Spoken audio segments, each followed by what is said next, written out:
guk dugu, gu gara euskaldunak. Simple ematen du, baina oso karga handiko kopla dira hauek, Laboak hartu zituen, kantatu Letek ere bai, ez da? Letek ere bai, eta hor duzu adibidez. Aipamen bat egiten utziko idazu. Bai. Gero japaken utziko zaitu. Nahi duzunean egin ze ondo datoz. Letek musikatu zuen San Simon eta San Juda berez kantuaren izena, okerrez banago, urriaren 28. Hori da. Urriak 28 egun. Hori da, urriak 28 egun. Letek hasieran izugarrizko lilura izan duzuen Arestirekin. Oatzen naiz, beak horrela kontatuta. Zeruko argian eta idazten zuen, Xabierrek, jarraian antzerki taldean, oandik etzan abesten hasi. Ezagutu zuten Aresti gehien bat antzerkiari, lagundu zioten justizia txistulari bukatzen eta euskera orrazten nola batxe eta Aresti orrazten gipuzkoarrak nola ez. Eta izugarrizko lilura sentitu zuen gerora egia da, urrundu egin zirela, Lete eta Aresti, baina beti izan duzan hor. Etzion Letek sekula utzi Aresti abesteari. San Simon eta San Juda honekin bada kuriosidade bat eta aipatu nahi dut. Transversalidadea ere ona izaten da batzutan, Carmelo, ez da? Jak Lete aipatu dudan eta Oiartzun Manuel Lekuna ekarriko dut, Arestiren hitzaldi honetara. Eta Lekuona jaso zuen nola San Simon eta San Judaren esaera hau, nola zaharnetakoa omen da. Eta holako informazioa jaso zuen. Euskal Herrin era oso desberdinetan, Aresti hortaz hartu zen, Udatan egua. Nola ibilizan hor tradizioan ere bilaka, aldaera asko daude esaera honekin Euskal Herrian. San Simon eta Judaetan, ontziak ankoraetan. Ankora, garai hartan, itxasontziak, ankla botia egoten zirela, ez da? Edo San Simonetan, kapa zuria mendietan, edo azkuek ere jasota San Simon eta Juda, uda joan eta negua heldu da, bale. Hartzai gaxoa galdu da. Olako aldaera asko daude. Eta nun agertzen da lehenengo aldiz, eta idatzita hau, Salamankako Unibertsitateko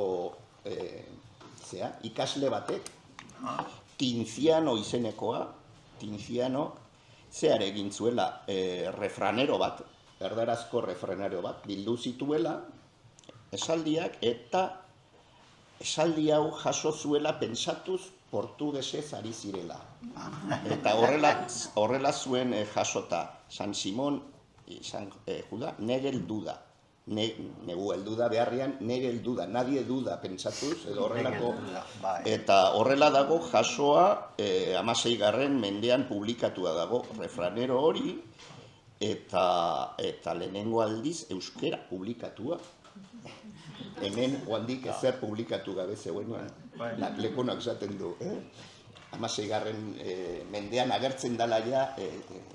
Bueno, euskara edo, negeldu da hori ez da. Baina, bueno. Hor badago elementu bat oso interesgarria, Josan, esaerak daude hor. Da esaerak dira kultura batez ere nekazal kulturan da. Filosofia bat daukatenak, ez da.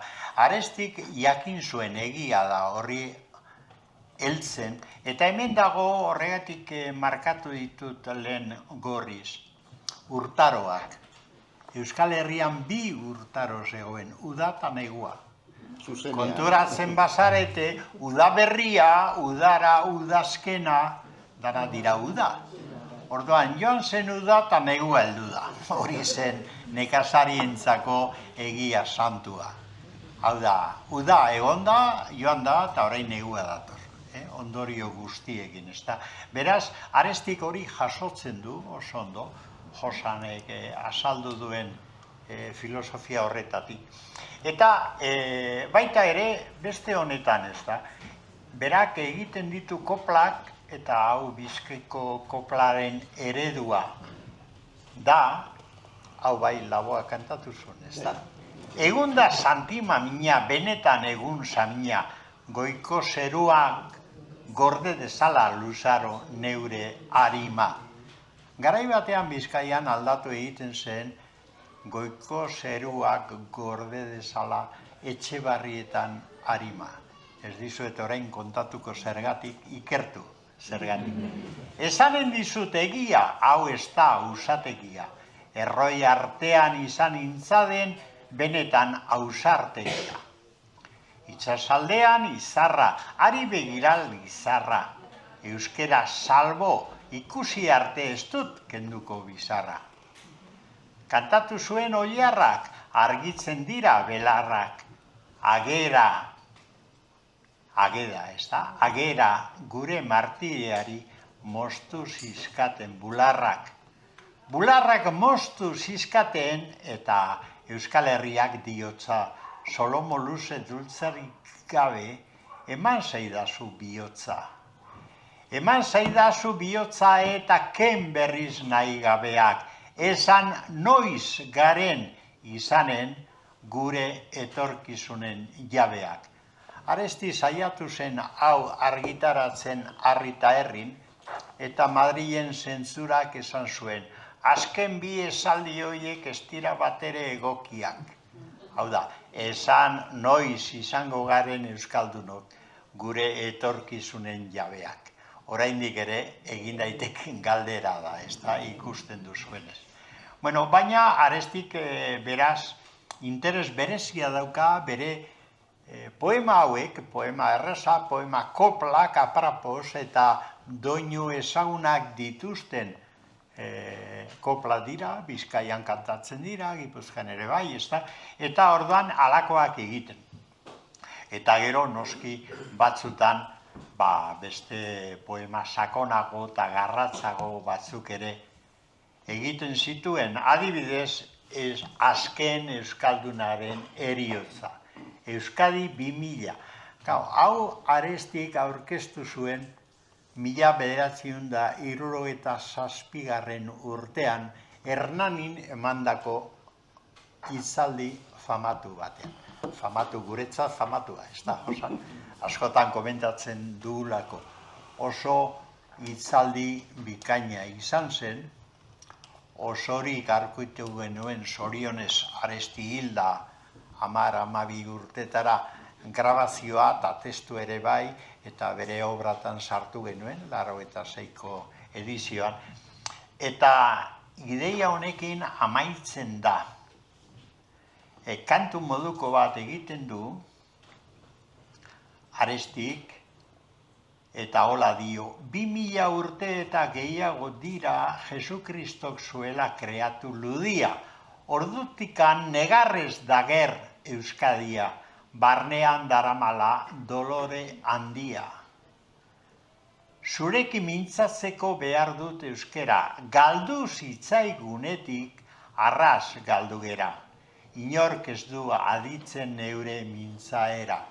Hau da, 2000 urtean, 1967an, Arestik aurrikusten zuen modu dramatiko batean euskara galduta kalean, galduta.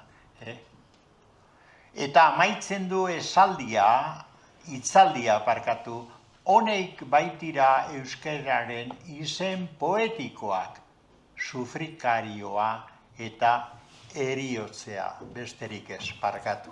Beraz, hemen ez utopia, baizik eta distopia bat, justu kontrakoa, marrazten du Arestik 1967an Hernaniko hitzaldi hartan. Zergaitik egiten du hau, zer nahi zuen? Nik uste euskaldunon kontzientzia piztu. Euskaldunon, euskaltzaleon kontzientzia piztu nahi zituen. Orain ere esaten da, ez da, larrialdi egoeran gaudela, berriro ere berpizkundea behar dugula, segurenik. Baina, pentsazazue zer zen 1967an nolako egoera bizi genuen frankismoan, ez da, Arestik zeren kontra, korrontearen kontra nola egin behar zuen lana. Orduan, hitzaldi bat antolatzen diotenean Hernanin, Erramon Saizader Bitoriak egin zion aurkezpena, gaztea orduan, eta Arestik aprobetsatu zuen tonu dramatiko garratza asaltzeko. Jenteak, txaloka eta interesa handi sartu zuen, da seguruen provokatu zuen entzuleengan gainezka zegoen, jentez gainezka. Uste dut horren erreferentzia baduzula, ez da? Nahi duzu komentatu? Bai, txaloak eta liskarrak ere bai, Liskarrak ere bai, esan. Bueno, aipatu behar dut, zere hitzaldi historiko honen grabaketa eta eskuizkribua gure etxean gorde da originala urte hauetan, Jesus Mario Lanoren funtsa osoa. Eta beti hor eduki dut, eta esanez, egunen baten zerbait egin beharko da honekin zerbait. Eta lehen urtean, Arestiren heriotzaren urte hurrenean, 50 urte, konplitu ziren lehen urtean, eta Euskaltzaindiak eta katedra, Gabriel Aresti katedrak enkargu egin zidaten etzi eskeniko dugun pieza eszeniko hori sortzeko. Enkargua jaso nuen, 2 urteko lana izan du da, baina ardatz eukidet beti ere Hernaniko hitzaldi hori, ez da oso berezia da, oso momentu berezien ematen du, eta hor agertzen dira lehenengo aldiz, gerora poema historiko asko izan direnak. Publikatua dago, oso interesgarria da, eta hitzaldia bera ere oso modu teatralizatuan egiten du. Ara ematen du pelikula edo kantatu egiten du, bere hauz kaskarraz, bai. Eta oso modu teatralizatuan egiten du. Osea, ja badauka oso kontzientzia oso berezia hitzaldi bat ere nola egin behar dan eta ze helburu dituen, ez da, jendearen garai hartan 77an, pentsa. Eta horrela izan du da, eta gero gaina hitzaldi honek inspiratu ditu lan asko antzerki obrak, amaiera jarriko ditu. Honek baitira euskararen izen poetikoak, sufrikario eta heriotzea, edo erderaz kantatu dudan bezala, sufrimiento y muerte. Besterik ez hartatu. Bai, hemen representazio egiten du azken euskaldunaren heriotzea, ezta? Oso zerbait futurista distopikoa sortzen du, eta ordun azken euskalduna da, eta euskeraz ari da publikoari, eta esaten du baino ja ez du inorrek ulertzen. Beraz, zuen hizkuntza hartu beharko dut, eta ordun hasten da kantari. Zea famatu hura, Euskadi, patria mía, no puedo quererte. Pues solo me promete sufrimiento y muerte. Bai, badauka garbatua orain ez du jarriko lasai. Orduan, poema hauek, egun hartan, gainera, antzeuden, gazte-gazteak, Xabier Lete eta Lourdes Iriondori ematen dizkio poema hauek, erderaz idatzi ziren poema hauek. Eta Lourdesei gaina gutunetan, hor daukazue publikatua, esaten dio, egintzazu nahi dezuna zea poema hauekin, Lourdesek. Eta Lourdesek ez, baina Xabierrek itzuli zituen, eta gehoztik ezautzen dugu, Euskal Herri nerea ezin zaitu maite, non biziko nintzake zugandik aparte. Hori da. Bueno, beti ondu da horrelako zerbait. Aresti dago atzean. Letek ez zuela garbi esan hori Arestiren itzulpen bat zela. Ez zuen sekula garbi esan. Badakigu, poema eman ziela, Gabrielek, baina hor gelditu da holako zehatxo arraro bat, hortxe utziko dugu. Asterisko. Bai. Bueno, azken euskaldunaren heriotza zorionez ez da kumplitu distopia, baina hor gabiltza ez da. Aresti batzutan garrastasun hori modu kritikoan ere erabiltzen zuen. Hemen daukazue adibide bat. Maldizio betikoa, Aresti badaramate Bartzelonara hitzaldi bat ematera hango unibertsitatean, eta ematen du, eta hor daude Bartzelonan ikasten dabiltzan euskaldun asko, eta katalanak ere bai, elkarrekin, baina Euskal Herritik jente asko joaten zen beste unibertsitate publikoa oraindik oso murritza zelako, orain Gasteizen ikas daitezke letrak eta historia eta bar, orduan ez egon alakorik. Eta Barcelona izaten zen erreferentzia. Aresti badoa, ematen du hitzaldia, baina gero poema hau eskaintzen die zuzenean ikaslei. Zuei Bartzelonako Euskaldun Unibertsitate mutilok, egian diotzuek, zuen artetik batek, baldin da esplotatzen badu hemendik 10 edo 3 urtera, beraren anaia obrero edo kontadorea hori, zuen arteko hori, nire maldizi hori borobilenarekin ornituko dudala sipula sipulorum, mundu honetako puta semerik semena bezala.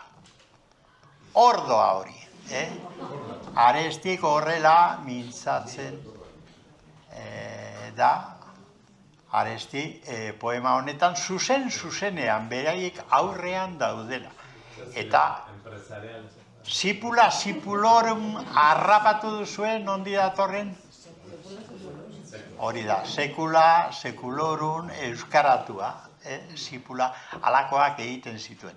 Beraz, hemendik 10 edo 3 urtera nire madarikazioa izango du eternidaderako, ezta?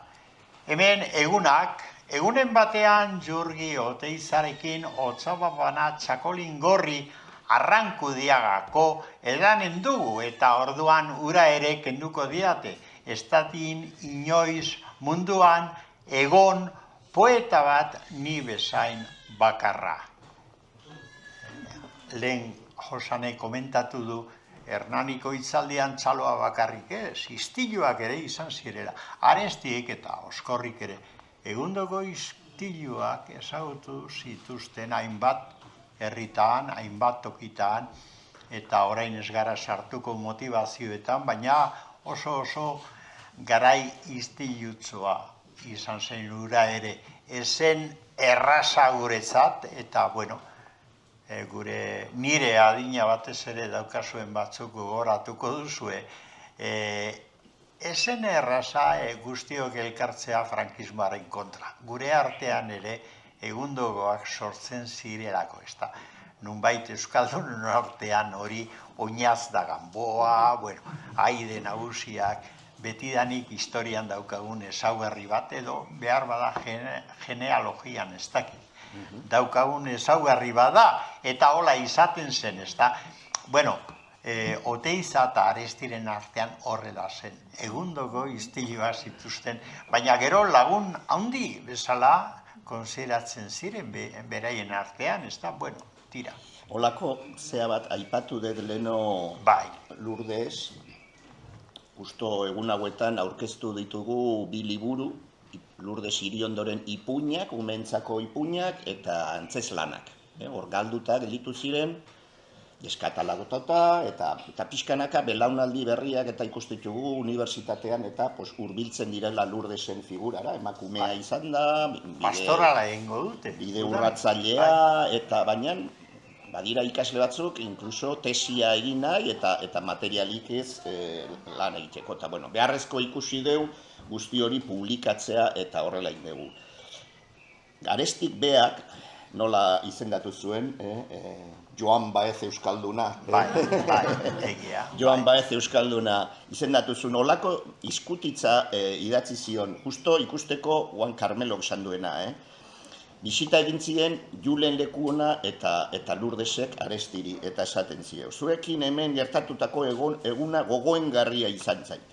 Uste dut inun ezin aurkituk ditekela zu eta Julen, baino nigandik persona diferenteagorik. Osea, hoi azteko, eskutitza azteko, pertsona diferenteagorik, eta bide batez nekez aurkituko dut norekin gustorago egon. Osea, zaila da. Eta orduan esaten du, ilunpean dabilela konturatzen den gizonak onelako pozgarriak edukitzen ditu noizbenka. Argi pixka bat ikusten duenean, argi dela konturatzen delako. Zuek eta beste batzuk, Xavier, Sarasola, Ramon, Quintana, guzti hauek, gazte guzti hauek, nire arrazoi bakarra zarete. hasi da esaten, ni baino diferentagorik ezin da, eta gero esaten du, zuek nire arrazoi bakarra zarete. Zuek jaio ez bazinate nire bizitza frakaso izugarri bat izanen litzak. Baina zuek nire postura guztiak justifikatzen dituzue. Zuek zarete nire justifikazioa eta oin ematen didazue aurrerantzean ere. Bide erpinagoetatik abiatzeko, noski. Baina, horrela, beti, gatazka horretan, ez da? Gatazka, izugarrizko gatazka horretan.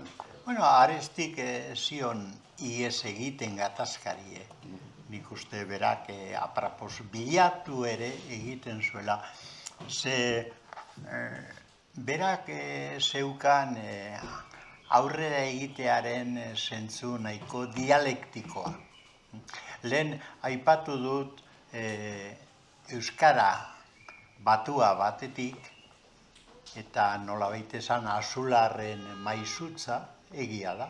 Hartzen du eta hortik garatzen du euskara eredu bat, gero euskara batua izango denaren aurrekaria ere, hori Mitxelenak ere aitortu zion, ezta? Baina bestalde, berak nahi du literatura agar batzutan poesian da sakondu, da sakontze horretarako Eliot hartzen du eta itzuli eta moldatu eta latinizatu nolabait esan. Da hor, berak nola esplikatzen du hori, berak dio, begira, azular da tesia.